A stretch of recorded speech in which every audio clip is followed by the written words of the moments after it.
une aide financière et du matériel de pointe.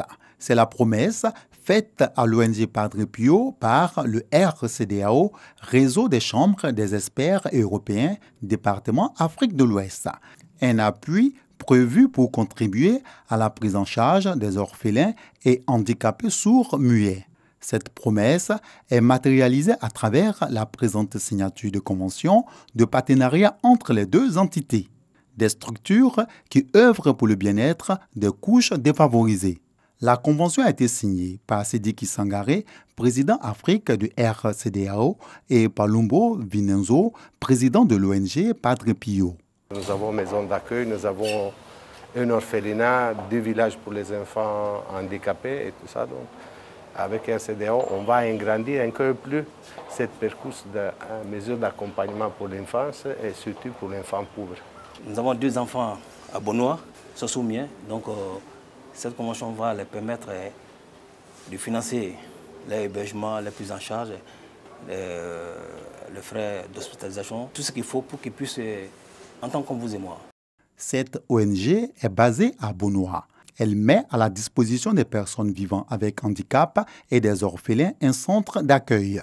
En la matière, la Côte d'Ivoire s'est dotée de l'Institut des aveugles, un institut spécialisé dans la formation, la rééducation et l'éducation des handicapés visuels. L'ONG Padre Pio et le RCDAO comptent étendre leurs actions sur toute l'étendue du territoire ivoirien.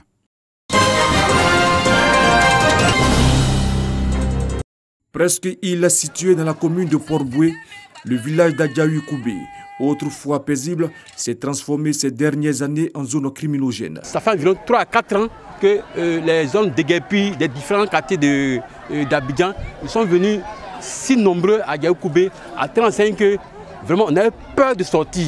Chaque jour que Dieu fait des agressions, les meurtres par-ci par-là. Face à cette insécurité de plus en plus grandissante, les populations ont doté leur village d'une gendarmerie. Avant, c'était un village paisible, où tout le monde pouvait se reposer en paix. Mais c'est devenu autre chose. Donc, nous ne pouvons pas croiser les bras.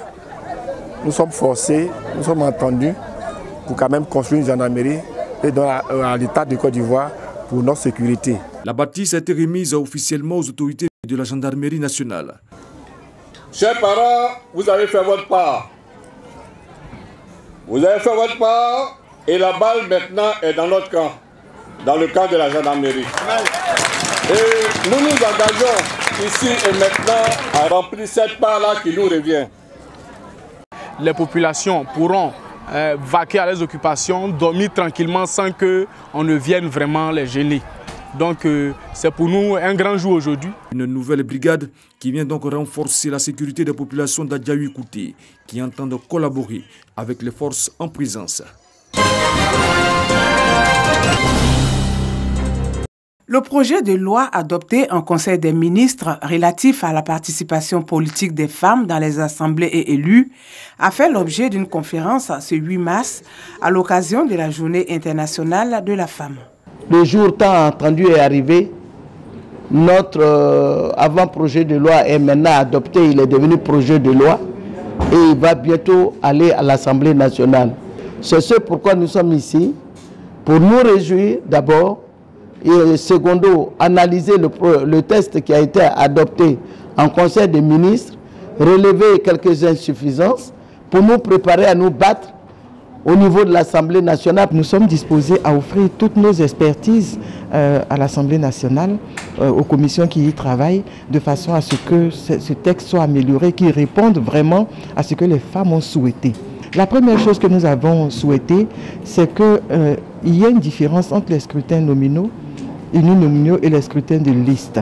Nous avons demandé qu'il y ait au moins 30% de femmes pour ce qui est des scrutins uninominaux, mais qu'il y ait pour les scrutins de liste, qu'il y ait la parité. Ensuite, on parle d'alternance au niveau des listes. Et lorsqu'on parle d'alternance, pour nous, c'est une femme, un homme, ainsi de suite. Mais là, on nous dit 2 personnes du même sexe et ensuite, ça veut dire qu'on est prêt à positionner 2 hommes et une femme ou vice-versa. Nous disons que cela doit être rectifié. Il est également inscrit dans ce projet de loi qu'il sera accordé un financement public supplémentaire à tout parti ou groupement politique dont la liste atteint au moins 50% de femmes candidates.